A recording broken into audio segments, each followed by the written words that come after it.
गाय के जो पुत्र थे गोकर्ण जी महाराज, वो तो बड़े हुए, बड़े पंडित हुए, विद्वान हुए महाराज, लेकिन धुंधकारी महादुष्ट हुआ। जबकि दोनों को पढ़ाया लिखाया आत्मदेव ने, दोनों के समान संस्कार किए, समय पर दोनों का यज्ञोपवीत किया, उपनयन किया, दोनों को वेद शास्त्र पुराण पढ़ाने लगे, लेकिन धुंधकारी महान दुष्ट हुआ और गोकर्ण जी महान पंडित हुए। गोकर्ण पंडितो ज्ञानी धुंधकारी महाखलः, धुंधकारी महादुष्ट हुआ। कारण, बोले कारण यही था, कितना भी पढ़ाओ लिखाओ संस्कार दो, लेकिन बीज का संस्कार नष्ट नहीं होता, बीज का भी अपना संस्कार होता है। जैसे एक ही गमले में, एक ही मिट्टी के पात्र में आम का बीज लगाओ और नीम का बीज लगाओ, दोनों को बराबर पानी दो, बराबर खाद दो, और दोनों अगल बगल ही लगाए जाएं, दोनों को एक समान पानी दिया, एक समान सूर्य का प्रकाश मिला, एक समान दोनों की सेवा होती रही, लेकिन बड़े होने पर आम में जो फल लगा वो मीठा था और नीम में जो फल लगा वो तीता था। ये बीज का प्रभाव। उत्पत्ति जैसी होगी, संस्कार का अपना महत्व होता है, लेकिन उत्पत्ति का जो मूल है उसका भी अपना महत्व होता है, उसके भी गुणधर्म होते हैं। संस्कार कितना भी अच्छा आप दे दो, लेकिन उसकी उत्पत्ति ही अगर गलत है तो वो संस्कार उसको नहीं बदल सकता। धुंधकारी महान दुष्ट हुआ। अब महाराज वो इतनी दुष्टता करने लगा कि उसकी दुष्टता से आत्मदेव ब्राह्मण परेशान हो गए। वही आत्मदेव ब्राह्मण जो एक दिन बेटे के वियोग में रो रहे थे, मरने जा रहे थे कि मर जाएंगे, आज उसी बेटे के कारण इतने दुखी हुए कि मरने के लिए जाने लगे, अब मैं जाकर के मर जाऊंगा। आपने जीवन में देखा होगा, गृहस्थ जीवन में किसी गृहस्थ का बेटा इतना नालायक दुर्वृत्त हो जाए, दुराचारी हो जाए, तो बाप अपना सिर पीटता है और यही कहता मैं मर जाऊं, यही दिन देखने के लिए बचा था। आत्मदेव की भी यही स्थिति हो गई। एक दिन वो था कि बेटे के लिए मरने जा रहे थे, आज बेटे के कारण मरने जा रहे। तब बेटा नहीं था इसलिए मर रहे थे, आज बेटा है इसलिए मर रहे। यही संसार है। आत्मदेव ब्राह्मण जब मरने के लिए चल पड़े कि अब जाकर के मैं आत्महत्या कर लूंगा। उस दिन जब मरने जा रहे थे तो एक सन्यासी ने इनको बचाया था फल देकर के, लेकिन आज जब मरने चले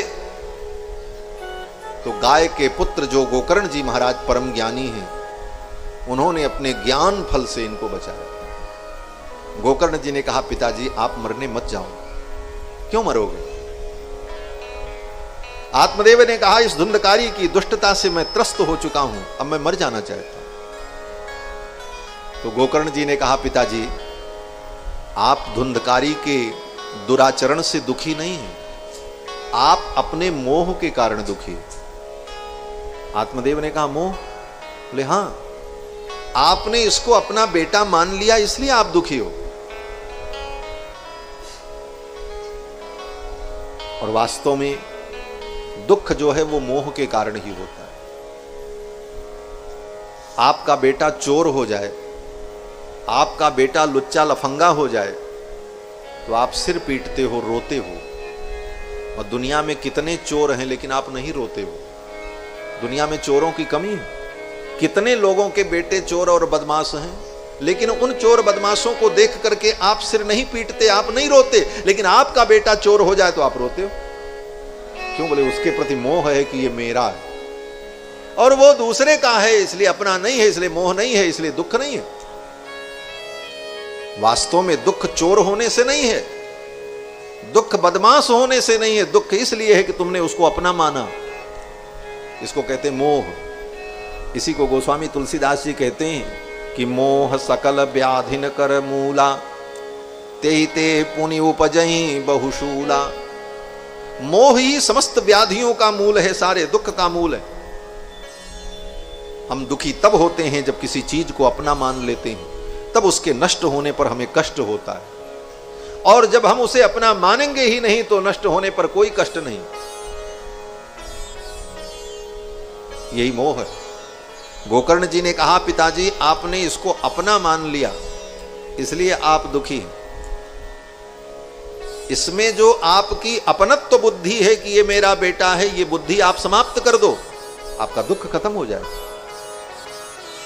गोकर्ण जी ने कहा कि देहे स्थिमाम सरुधिरे भिमतिम त्यजत्वम, केवल अपने बेटे में, परिवार में नहीं, अपने इस शरीर में भी देहे स्थिमाम सुरुधिरे, ये देह क्या है?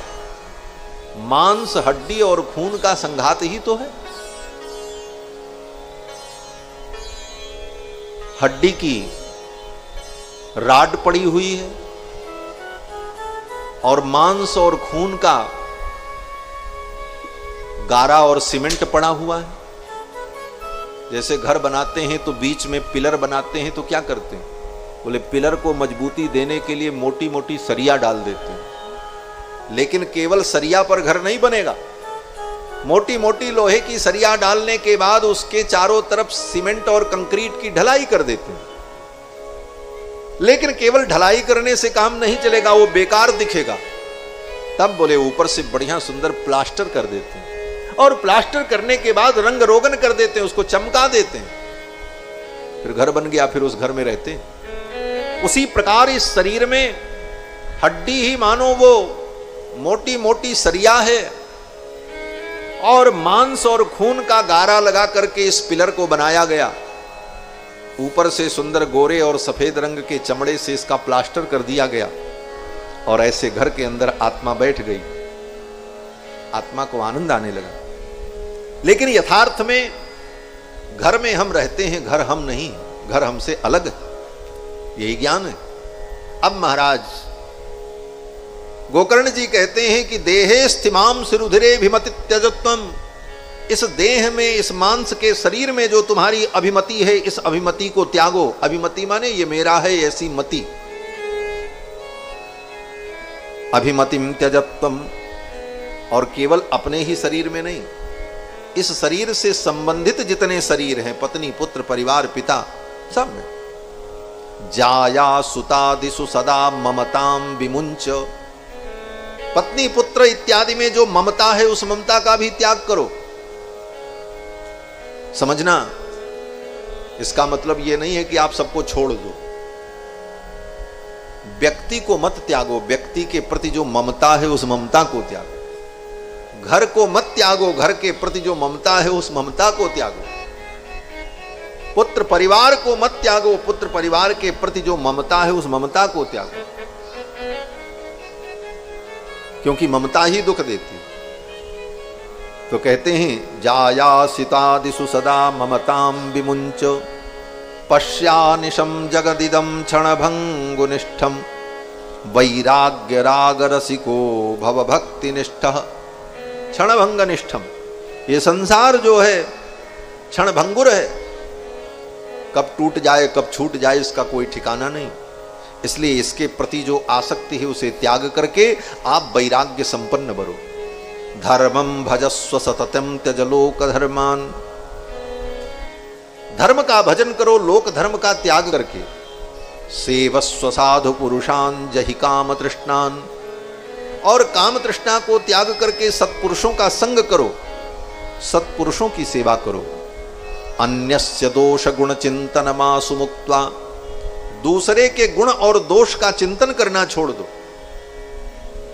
क्यों? बोले गुण और दोष का चिंतन करने से ही ममता और द्वेष उत्पन्न होता है। जिसके गुण का चिंतन करोगे उससे राग होगा, और जिसके दोष का चिंतन करोगे उससे द्वेष होगा, और ये राग द्वेष यही दुख का मूल बन जाता है। बड़ा सुंदर उपदेश दिया महाराज गोकर्ण जी ने, और वह उपदेश सुनकर के आत्मदेव ब्राह्मण को ज्ञान उत्पन्न हो गया। आत्मदेव ने कहा, बेटा तुम ठीक कहते हो, हम नहीं मरेंगे, हम अपना जीवन जिएंगे, मरने दो, चोर बन जाए चाहे डाकू बन जाए, जो करेगा सो भरेगा। मन से त्याग दिया अपने बेटे को और सुखी हो गए। वही आत्मदेव जो अपने बेटे के आचरण से दुखी होकर मरने जा रहे, वही आत्मदेव ने कहा, अब जो होगा होगा, उसके कर्म उसके साथ, मेरे कर्म मेरे साथ, मैं तो भगवान का भजन करूंगा। भगवान के भजन में लग गए। आत्मदेव ब्राह्मण ने तो अपना उद्धार कर लिया, उनका कल्याण हो गया। लेकिन वो धुंधकारी गोकर्ण जी महाराज तो तीर्थ यात्रा करने चले गए। धुंधकारी घर में अकेले रहता था। जब पिताजी भी चले गए, भाई भी बाहर चला गया, धुंधकारी को परम स्वतंत्रता मिल गई और धुंधकारी ने अपने सारे कुकर्म का विस्तार किया। वेश्याओं को ला करके घर में रख लिया, घर की सारी संपत्ति उन्हीं के लिए लुटा दिया। जब धन नहीं बचा तो अपनी मां से कहा धन निकालो। वही धुंधली जिसने अपने पति को धोखा दिया था। धुंधली ने कहा सब तो मैंने तुमको दे दिया, अब क्या बचा है? तो धुंधकारी ने अपनी उस मां को, धुंधली को खूब मारा। मार मार करके उसके शरीर को व्रण से युक्त कर दिया और वो रोती रही, अपने कर्मों का फल प्राप्त करती रही। अंत में धुंधली ने कहा कि अब मैं मर जाऊंगी, और जाकर के कुएं में कूद करके धुंधली ने आत्महत्या की। उसके कर्म का फल उसे मिला। धुंधली ने तो आत्महत्या की कुआं में कूद करके, और आत्मदेव ब्राह्मण निश्चिंत होकर के भजन करते हुए जीवन व्यतीत करने लगे, चले गए। उनको कोई दुख नहीं हुआ क्योंकि वो मोह से मुक्त हो चुके थे। जब मां भी मर गई कुआं में कूदकर, आत्मदेव ब्राह्मण चले गए। गोकर्ण जी महाराज भी तीर्थ यात्रा करने चले गए। धुंधकारी ने सब वेश्याओं को ला करके घर में रख लिया। अब उनके लिए चोरी करे, गलत काम करता, भाई उनका भरण पोषण करना। एक दिन बहुत बड़ी चोरी की उसने महाराज, और ढेर सारा धन लेकर के आया। तो उन वेश्याओं ने देखा कि आज तो बड़ा माल लेकर के आया, माल तो बहुत है, लेकिन इतनी बड़ी चोरी इसने की है, राजा के सिपाही इसको ढूंढेंगे और जरूर इसे पकड़ेंगे, और ये पकड़ा गया तो इसके साथ हम लोग भी पकड़े जाएंगे। इससे अच्छा है कि इसका साथ हमें छोड़ देना चाहिए। उन गणिकाओं ने आपस में विचार किया कि अगर इसको बता करके इसका साथ हम छोड़ेंगे तो ये हमको जाने नहीं देगा, हमको भी मार डालेगा। तो क्या करें? पांचों गणिकाओं ने मिलकर के विचार किया कि हम लोग मिलकर के इसको ही मार डालें। और रात्रि में धुंधकारी सो रहा था, तो वही गणिकाएं जिनके लिए उसने चोरी की, पाप किया, सब कुछ किया, उन्हीं पांचों वेश्याओं ने मिलकर के सोते हुए धुंधकारी को रस्सी से लपेट लपेट करके खाट में बांधा, और बांधने के बाद मारना शुरू किया। लेकिन मारते मारते थक गई, वो मरा नहीं मारा। अंत में तप्तांगार समूहाश्च तन्मुखे विचिक्षिपुः, पांचों ने विचार किया कैसे मरेगा, ये तो बड़ा मुष्टंड है, मर ही नहीं रहा, इतना मारने के बाद भी नहीं मर रहा। तब पांचों ने विचार किया ऐसा करो, इसके मुख में ला करके जलती हुई लुआठी डाल दो, सांस अवरुद्ध हो जाएगी, मुंह जल जाएगा, तब तो मरेगा। हाथ पैर बंधे थे, जलती हुई लकड़ी लेकर के उसके मुख में ठूंस दिया, आग। तप्तांगार समूहश्च तन्मुखे ही विचिक्षिपुः, धुंधकारी के मुख में जलती हुई लकड़ी डाल दी, गले तक घुसा दिया, श्वास अवरुद्ध हो गया, मुंह जल गया, तड़प तड़प करके धुंधकारी मर गया। फिर उसी आंगन में खोद करके उसे गाड़ दिया, और ऊपर से जमीन बराबर करके गाय के गोबर से लीप करके घर में ताला लगाकर सारा माल लेकर के गणिकाएं चली गई। पड़ोस के लोगों ने पूछा कहां जा रही हो? बोले मैं जा रही हूं अपने घर, कुछ दिन बाद आऊंगी, हमारे पति बाहर गए। लोगों को ऐसा बताया, किसी को यह रहस्य पता नहीं चला। इस दर्दनाक मृत्यु के कारण, अकाल मृत्यु के कारण धुंधकारी मरने के बाद प्रेत हो गया। गोकर्ण जी महाराज तीर्थ यात्रा में गए थे। तीर्थ यात्रा के प्रसंग में गोकर्ण जी ने गया में जाकर के श्राद्ध किया, पिंडदान किया पितरों के उद्धार के लिए। कुछ दिन बाद लौट करके जब तीर्थ यात्रा करके आए अपने घर, तो घर का ताला तोड़ा, सफाई की, खाट बिछाई। रात में जब सोए तो धुंधकारी प्रेत प्रकट हो गया महाराज। सकृन में सकृत हस्ती, कभी वो भेड़ के रूप में दिखाई पड़े, कभी हाथी के रूप में दिखाई पड़े। सकृत महिषो भवत, कभी भैंसे के रूप में दिखाई पड़े। आत्मदेव समझ, ओ गोकर्ण जी महाराज समझ गए ये कोई प्रेतात्मा है, और इसने अपने पाप के कारण दुर्गति को प्राप्त किया। लेकिन कौन है ये अभी स्पष्ट नहीं हो पा रहा, क्योंकि वो बोल नहीं पा रहा था प्रेत। तो गोकर्ण जी महाराज तो ज्ञानी थे, उन्होंने हाथ में जल लेकर के अभिमंत्रित करके जल का जब छींटा दिया तो उस प्रेत को थोड़ी शांति मिली और उसके अंदर बोलने का सामर्थ्य उत्पन्न हुआ। तब उस प्रेत ने कहा, धुंधकारी ने पूछा, तुम कौन हो, क्या चाहते हो? ओ गोकर्ण जी ने पूछा, तुम कौन हो, क्या चाहते हो? तो प्रेत बना हुआ धुंधकारी बोल पड़ा और उसने कहा कि अहम भ्राता त्वदीयोस्मि, मैं तुम्हारा भाई हूं। अहम भ्राता त्वदीयोस्मि धुंधकारीति नामतः, मेरा नाम धुंधकारी है। गोकर्ण जी ने कहा, अरे धुंधकारी भैया तुम प्रेत हो गए?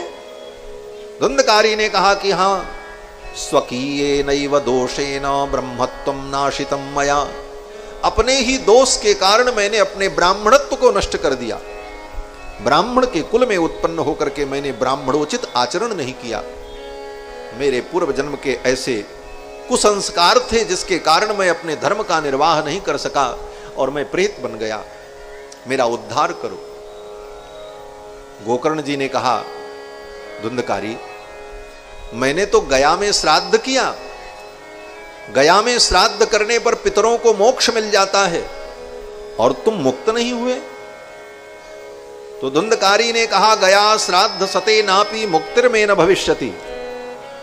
धुंधकारी ने कहा, एक बार नहीं 100 बार गया में श्राद्ध करो फिर भी मेरी मुक्ति नहीं होगी। लोग कहते हैं गया में श्राद्ध कर लें तो सब पितर मुक्त हो जाएंगे।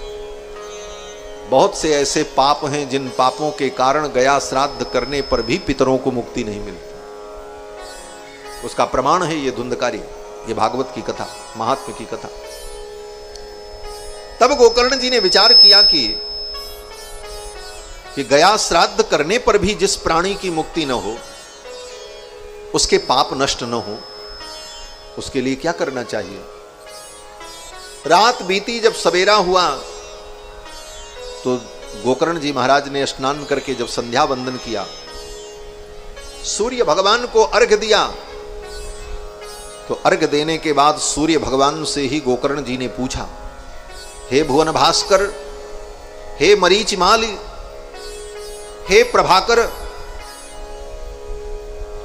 आप कृपा करके बताओ कि जिस प्राणी का उद्धार गया श्राद्ध करने पर भी न हो, उस प्राणी के उद्धार के लिए क्या करना चाहिए। क्योंकि आप समस्त विद्याओं के अधिपति हैं, समस्त विद्याओं के अधीश्वर भगवान सूर्य हैं। इसीलिए गायत्री मंत्र में सूर्य भगवान की प्रार्थना की जाती है, तत्सवितुर्वरेण्यम, तत्सवितुर्वरेण्यम। उस सविता देवता का हम